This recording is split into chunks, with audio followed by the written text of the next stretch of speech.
Hi friends, कधी विचार केलाय का जर सिमेंटचा वापर 1900 पासून चालू झाला तर आजपासून 1,500 वर्षापूर्वी आपले जे गड किल्ले आहेत, ज्या बौद्ध लेणी वगैरे आहेत, त्या कसे बांधले असतील विदाऊट सिमेंटच्या? हा प्रश्न पडला मला आणि मी त्याच्यावरती थोडीशी रिसर्च केलं.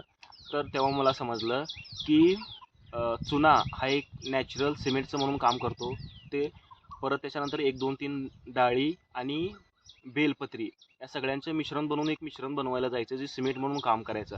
त्याचाच वापर ह्या मोठमोठ्या गड किल्ल्यांमध्ये वगैरे आपल्याला दिसून येतो, ज्याने ते आजही एकदम भक्कम परिस्थितीमध्ये उभे आहेत.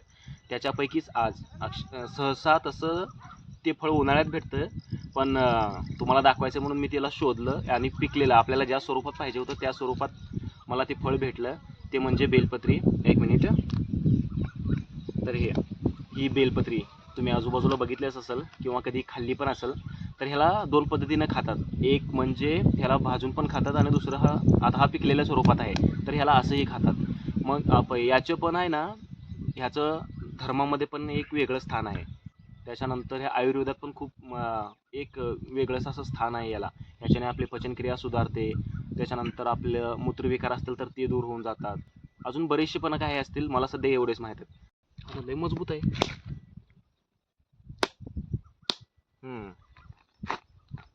तर फोडल्यानंतर आहे ना, हे आतून असं काहीसं दिसतं. हे बघा, आता तुम्हाला समजलं असेल सिमेंट म्हणून ह्याचा वापर आधी का का केला जात असे. हे दिसतं एकदम चिकट, खायला खूप किचकट असतं, पण तेवढंच फायदेशीर पण आहे. ह्याच्यातला आहे ना, हा सगळा भाग खाण्याचा असतो. आतमध्ये हा जो दिसतोय ना, हे सगळं खातात.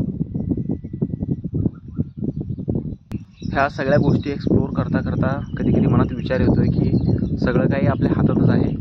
जे निसर्गानं आपल्याला भरपूर असं काही दिलेलं आहे सगळं, फक्त आपणच ते सोडून त्याच्यापासून किती दूर जात आहोत.